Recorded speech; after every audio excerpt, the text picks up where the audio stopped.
Hallelujah. सबको जय मसीह। परमेश्वर का धन्यवाद हो सुंदर समय के लिए जो प्रभु ने हम सभी के जीवन में दिया। मेरे प्रिय, आज मैं बात करूंगा कि परमेश्वर हमारे जीवन में कब काम करता है, और इस बात को समझाने के लिए मैं आपको एक गवाही देना चाहता हूं जो मेरे जीवन में इसी वर्ष 2023 में घटी।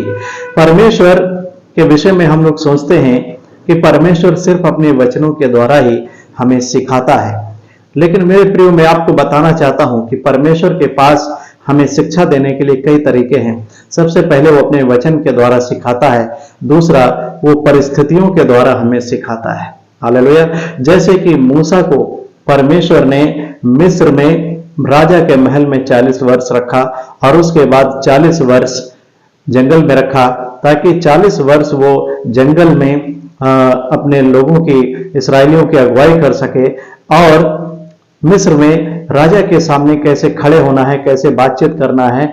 इसलिए परमेश्वर ने मूसा को सारी वो बातें परिस्थितियों के द्वारा सिखाई जो आगे चल करके उसकी सेवकाई में काम आने वाली थी।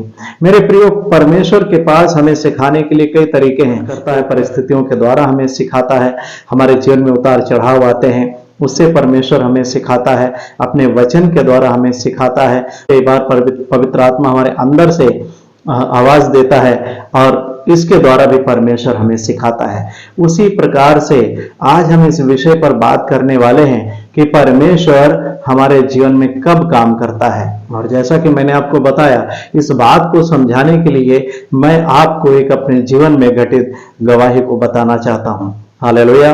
ये बात है फरवरी महीने की और 8 तारीख की, जब मेरे पत्नी के 6.5 महीने का एक बेटा हुआ और उसे पैदा होना तो अप्रैल में था, उसकी डेट अप्रैल की थी, लेकिन मेरी पत्नी की तबीयत खराब होने के कारण बहुत ज़्यादा उनकी तबीयत खराब हो गई थी, ब्लीडिंग बहुत ज़्यादा हो रहा था, इसलिए इमरजेंसी में उनका ऑपरेशन करना पड़ गया और 6.5 महीने का बेटा पैदा हुआ। और जब बेटा पैदा हुआ मेरे प्रियो, उसे पैदा होते ही NICU में भर्ती कर दिया गया और डॉक्टरों ने मुझे बताया कि आपके बेटे के जो लंग्स हैं, फेफड़े हैं, वो पूरी रीति से मिच्योर नहीं हुए हैं, वो भी पूरी रीति से काम नहीं कर रहे हैं, इसलिए उसे वेंटिलेटर पर रखना पड़ेगा। तो उन्होंने क्या किया, वेंटिलेटर पर रख दिया और हम इंतजार करने लगे कि जल्दी से जल्दी बेटा जो है अच्छा हो जाएगा, रिकवर हो जाएगा, उसके लंग्स काम करने लगेंगे, वो सांस लेने लगेगा। और क्या हुआ, जब उन्होंने उसको वेंटिलेटर पे रखा, 1 दिन हो गया, 2 दिन हो गया, 3 दिन हो गया, 1 सप्ताह गुजर गया। हम लोग इंतजार करते रहे, प्रभु के सामने घुटने टेक कर प्रार्थना करते रहे, लेकिन ऐसे ऐसे करते करते 18 दिन गुजर गया। 18वें दिन डॉक्टर ने बताया कि आपके बेटे ने अपने आप से सांस लेना अब शुरू कर दिया है। और 18वें दिन उन्होंने वेंटिलेटर से उसे हटाया, उसके नाक में CPAP के द्वारा उसे ऑक्सीजन देने लगे और उसको थोड़ा थोड़ा दूध देने लगे कि अब इसके जो हैं आंतें वगैरह जो हैं वो मजबूत होने लगी हैं। इसको दूध भी देते हैं, CPAP पर नाक के द्वारा ऑक्सीजन देंगे और धीरे धीरे ये रिकवर हो जाएगा। मेरे प्रियो, ऐसे ऐसे करते करते 25 दिन गुजर गए और 25 दिन गुजर जाने के बाद हम प्रभु के सेवक हैं, NICU का खर्चा बहुत ज़्यादा होता है, हम नहीं उठा सकते। जो भी हमारे पास जमा पूंजी थी और जो भी कलीसिया ने सहयोग किया, सारा पैसा खर्च हो चुका था, हम बिल्कुल खाली हो चुके थे। और हमने निर्णय किया कि हमारे पास अब यहाँ पर इलाज कराने के लिए पैसा नहीं बचा, इसलिए हम अपने बेटे को क्या करेंगे, छुट्टी कराएंगे और इसको हम अपने शहर में लेकर जाएंगे, वहाँ पर छोटे से अस्पताल में इसको हम भर्ती कराएंगे। तो मैंने पहले से डॉक्टर से बात करके रखी, जो हमारे शहर के डॉक्टर हैं जिनके यहाँ छोटा सा NICU है। तो उन्होंने कहा कि ठीक है, आप पेपर सारे लेकर आइए। तो जब मैंने उनको पेपर दिखाया तो उन्होंने कहा कि ठीक है, आप आइए अपने बेटे को लेकर के, हम उसे एडमिट कर लेंगे। तो हमने जब वहाँ से छुट्टी कराया तो डॉक्टर ने बोला कि तुम्हारा बेटा जो है मर जाएगा। तो मेरी पत्नी ने उसी NICU में खड़े होकर के डॉक्टर से बोला कि हम जिस परमेश्वर की सेवकाई करते हैं वो हमारा परमेश्वर जिंदा परमेश्वर है, वो सर्वशक्तिमान परमेश्वर है। जिस परमेश्वर ने इस बेटे को हमें दिया, वो बेटा हमारा मरेगा नहीं, वो हमारे साथ ही रहेगा।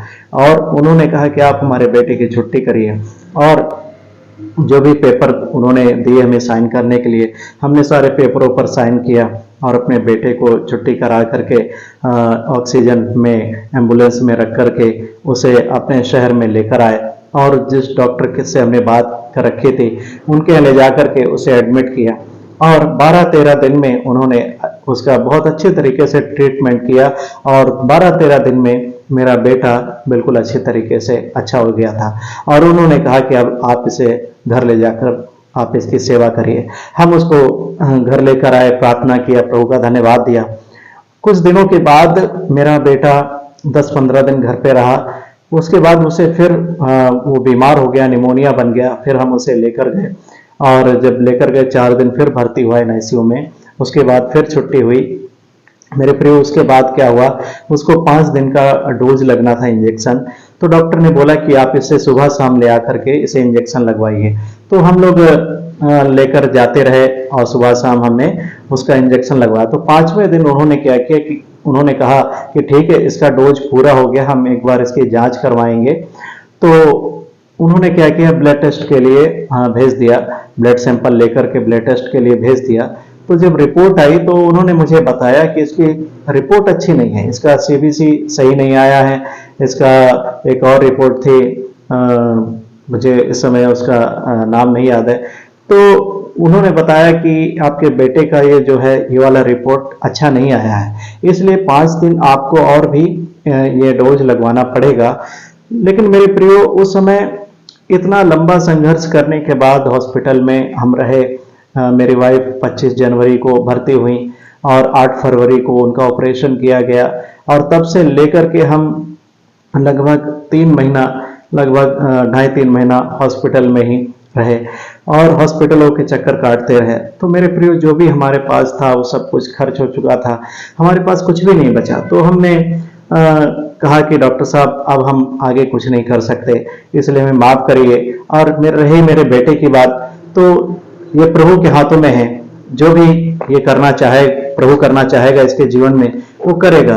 तो हम लोग अपने बेटे को लेकर घर आ गए और वो रात का समय था, हमने प्रार्थना किया और सो गए। सुबह क्या हुआ, उन रिपोर्टों को लेकर के मैंने अपनी पत्नी को बुलाया, मैंने अपने मम्मी को बुलाया, मैंने अपने बड़े बेटे को बुलाया।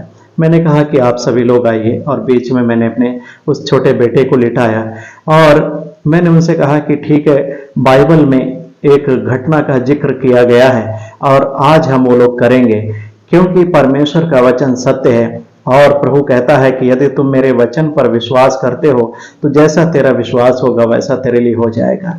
जब हम, मेरे प्रियो, प्रभु के दास D.L. मूडी के बारे में हम पढ़ते हैं, जब वो मरे तो उनकी बाइबल को जब उठा करके लोगों ने देखा तो उसमें हर जगह बाइबल में TP लिखा हुआ था। तो लोगों ने जब पूछा, ये पास्टर साहब D.L. मूडी साहब अपनी बाइबल में ये हर जगह वचन के आगे TP क्यों लिखते थे, तो उन्होंने, उनके घर के लोगों ने बताया, इसका मतलब है टेस्ट एंड प्रूफ, मतलब इस वचन को मैंने परखा, जांचा और बिल्कुल सत्य पाया। तो मेरे प्रियो, ये मेरे जीवन में शुरुआत से ही कई बार ऐसी घटनाएं हुई जब मैंने प्रभु के वचन पर भरोसा किया और जैसा प्रभु के वचन पर मैंने भरोसा किया, जैसा लिखा है वैसे ही हमारे जीवन में पूरा हुआ। तो हमने परमेश्वर के वचन पर भरोसा रखना शुरुआत से सीखा। तो उस दिन मैंने अपने परिवार के लोगों को, पत्नी को, बड़े बेटे को, मम्मी को बुलाया। मैंने कहा आइए बैठिए और हम लोग आज परमेश्वर की एक प्रतिज्ञा के अनुसार प्रार्थना करेंगे। और मैंने उन्हें बताया कि यशायाह की किताब में 37 अध्याय में जब हम 8 पद से लेकर के इसका 20 पद तक पढ़ते हैं तो यहाँ पर अश्शूर के राजा ने हिजकिय्याह राजा के पास एक धमकी भरा पत्र भेजा था और उसने उसे धमकी दिया कि तेरा परमेश्वर इसे तुझे बचा ना पाएगा, तेरे नगर यरूशलेम को, तेरे देश को बचा नहीं सकता, क्योंकि देश देश के राजाओं को हमने मारा है और उनके देवताओं ने अपने लोगों को बचा नहीं पाया, तो तेरा परमेश्वर तुझे नहीं बचा सकता मेरे हाथ से। तो जब हिजकिय्याह राजा को ये पत्र दिया गया, हिजकिय्याह राजा ने इस पत्र को पढ़ा और अपने वस्त्र को फाड़े और उस पत्र को लेकर के परमेश्वर के भवन में जाकर के परमेश्वर के सामने फैला दिया और घुटने टेक करके प्रार्थना करने लगा कि उसके धमकी भरे शब्दों को प्रभु देखे और हमें बचाइए। तो परमेश्वर ने यशायाह के द्वारा कहला भेजा कि मेरे दास हिजकिय्याह से जाकर के कह दो कि मैंने तेरे आंसुओं को देखा है, तो चिंता ना कर, उस भीड़ से मत डर। और परमेश्वर ने क्या किया, अपने एक दूत को भेज दिया और उस दूत ने 1,85,000 अश्शूरी सैनिकों को एक ही रात में मार डाला और वो राजा अपनी सेना, बची खुची सेना को लेकर के वापस अपने देश को लौट गया। हालेलुया। तो हमने अपने लोगों, परिवार के लोगों से कहा कि आज हम इसी परमेश्वर की प्रतिज्ञा के अनुसार हम प्रार्थना करेंगे बेटे के लिए। तो जिस रीति से हिजकिय्याह राजा ने उस पत्र को, जो धमकी भरा पत्र था, परमेश्वर के भवन में जाकर परमेश्वर के सामने फैला दिया और प्रार्थना किया घुटने टेक करके, आंसुओं को बहा करके, उसी रीति से हमने भी सारे रिपोर्ट्स को जो बेटे की थी उनको परमेश्वर के सामने फैला दिया और हम सब घुटने टेक करके प्रार्थना करने लगे, प्रभु के सामने आंसुओं को बहाया और प्रभु ने हमारे टूटे हुए मन को देख करके, आंसुओं को देख करके हमारी प्रार्थना को सुना। हालेलुया। मेरे प्रियो, मैं आपको सच्चाई बताना चाहता हूँ, जब तक मेरे पास पैसा था मैं सोचता था कि इसमें ये ठीक हो जाएगा, लेकिन जब वो सारा पैसा खत्म हो गया, तब जब मेरे पास कुछ नहीं बचा, तब हमने संपूर्णता से पूरे मन से प्रभु की ओर मन को लगाया और हमने कहा कि प्रभु अब तो हमारे पास कुछ भी नहीं बचा। और तब जब हम प्रभु के सामने बिल्कुल खाली होकर के, टूटे हुए मन को लेकर के, आंसुओं को लेकर के प्रभु के सामने आए, तो प्रभु ने उसी दिन हमारी प्रार्थना को सुना। हालेलुया। और डॉक्टर ने जो बताया था कि इसकी सीबीसी रिपोर्ट में इसका बुखार की वजह से इसको क्या नाम है कि इसकी प्लेटलेट डाउन हो गई हैं, इसकी रिपोर्ट्स अच्छी नहीं आई, इन्फेक्शन भी है। मेरे प्रियो, हमने प्रभु के हाथों में सौंप दिया। हमने कहा कि प्रभु जो भी हमारे पास हम अपने बच्चे को देंगे, वो दूध पिलाएंगे, जो भी हमारे पास दवाई है वो देंगे, लेकिन अब हम डॉक्टर के पास नहीं जाएंगे और आपको अगर इसे जिंदगी देनी है तो दीजिए, नहीं देना है तब भी आपका धन्यवाद। प्रभु आपने दिया, आपने, हम मान लेंगे कि आपने लिया, आपका नाम धन्य है, जैसा कि अयूब ने कहा।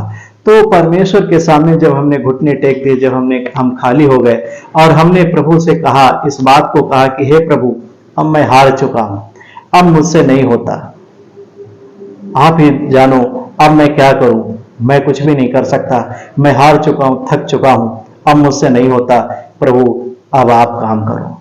जब मैंने प्रभु से ये कहा कि अब मैं हार चुका हूं, थक चुका हूं, मुझसे नहीं होता, मेरे प्रियो, उसी दिन से प्रभु ने हमारे जीवन में, हमारे परिवार में काम करना शुरू कर दिया। इन परिस्थितियों ने आकर के हमारे जीवन को झकझोर दिया, बिल्कुल तोड़ दिया, बिल्कुल से खाली कर दिया। और परमेश्वर इन सब बातों को हमें सिखाना चाहता था, हमारे जीवन में काम करना चाहता था, ताकि हम जान लें, ताकि हम सीख लें कि परमेश्वर कब और कैसे हमारे जीवन में काम करता है। तो मेरे प्रियो, परमेश्वर के काम करने का तरीका बिल्कुल अलग है। वो कब हमारे जीवन में काम करता है, जब हम इस बात को मान लेते हैं, इस बात को जब हम कह देते हैं, प्रभु अब मुझसे नहीं होता, मैं हार चुका हूं, मैं थक चुका हूं, प्रभु आप करो।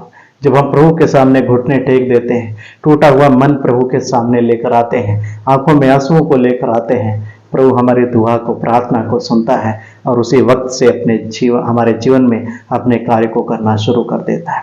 इससे पहले तक तो, अभी तक हम अपनी कोशिशें करते रहे, अपना हम बल और शक्ति लगाते रहे, हमने प्रभु को पूरी रीति से काम करने का मौका नहीं दिया। और इस बात को मैंने अपने जीवन में उस समय महसूस किया जब हमारे पास कोई रास्ता नहीं बचा। हमने प्रभु से क्षमा मांगी और प्रभु से कहा कि प्रभु, मैंने अभी तक जो अपनी कोशिश की, अपना जोर लगा लिया, प्रभु मैं गलत था, मुझे क्षमा करो। और प्रभु अब आप संभालो, मुझसे नहीं होता, मैं हार चुका हूँ, मैं थक चुका हूँ। मैंने समर्पण कर दिया, मैंने अपने हाथ खड़े कर दिए प्रभु के सामने। और उसी वक्त से प्रभु ने हमारे जीवन में काम करना शुरू कर दिया। हालेलुया।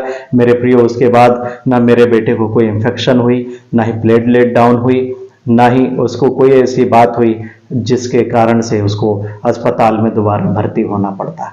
मेरे प्रियो, उसके बाद हमें कुछ महीने बाद पता लगा कि उसकी आंखों में कुछ प्रॉब्लम हो गई, क्योंकि प्री मेच्योर होने के कारण उसके ऑर्गन्स को ऑक्सीजन नहीं प्रॉपर मिला, इसलिए उसकी आंखों में कमजोरी आ गई, एक आंख का पर्दा फट गया। हम अपने नज़दीकी शहर में लेकर गए तो वहाँ पर उन्होंने बोला कि आप दिल्ली एम्स में लेकर जाइए। तो वहाँ पर जब हम लेकर गए तो वहाँ पर हमारे बेटे की आँख का लेज़र हुआ और आँख बिल्कुल अच्छी हो गई। परमेश्वर ने हमारे जीवन में हर पल हमें संभाला। मेरे प्रियो, जब हम समर्पण कर देते हैं, जब हम प्रभु के सामने हार मान लेते हैं, जब हम कहते हैं कि प्रभु अब मुझसे नहीं होता, मैंने अपनी कोशिशें करके देख ली, तब परमेश्वर हमारे जीवन में काम करता है। हालेलुया। इससे पहले अगर हम परमेश्वर को पूरी रीति से काम करने का अगर अपने जीवन में मौका नहीं देते हैं तो परमेश्वर बिल्कुल भी हमारे जीवन में अपने काम को नहीं करता। लेकिन जब हम पूरी रीति से प्रभु को अपने जीवन में काम करने का मौका देते हैं, अपनी कोशिशों को करके जब हम थक जाते हैं, थक जाते हैं, तब परमेश्वर के सामने जब घुटने टेकते हैं, तब परमेश्वर वहां से हमारे लिए रास्ता निकालता है, हमारे लिए काम करना शुरू करता है। हालेलुया। तो परमेश्वर के काम करने का मेरे प्रियो बिल्कुल उसका तरीका अलग है। तो इसलिए आप इस गवाही के माध्यम से मेरे जीवन में जो घटा उससे मैं आपको बताना चाहता हूँ, उत्साहित करना चाहता हूँ कि प्रभु को अगर आप अपने जीवन में काम करते हुए देखना चाहते हैं, उसकी सामर्थ्य को देखना चाहते हैं, तो उसे पूरा मौका दीजिए, उसको पूरा अधिकार दीजिए ताकि वो हमारे जीवन में अपने काम को कर सके। हालेलुया। वचन कहता है कि तू अपनी समझ का सहारा ना लेना, परंतु संपूर्ण मन से यहोवा पर भरोसा रखना, तब वह तेरे लिए उत्तम मार्ग को निकालेगा। हालेलुया। तो प्रभु आप सभी को इस संदेश के द्वारा, इस गवाही के द्वारा आशीष दे। सबको जय मसीह।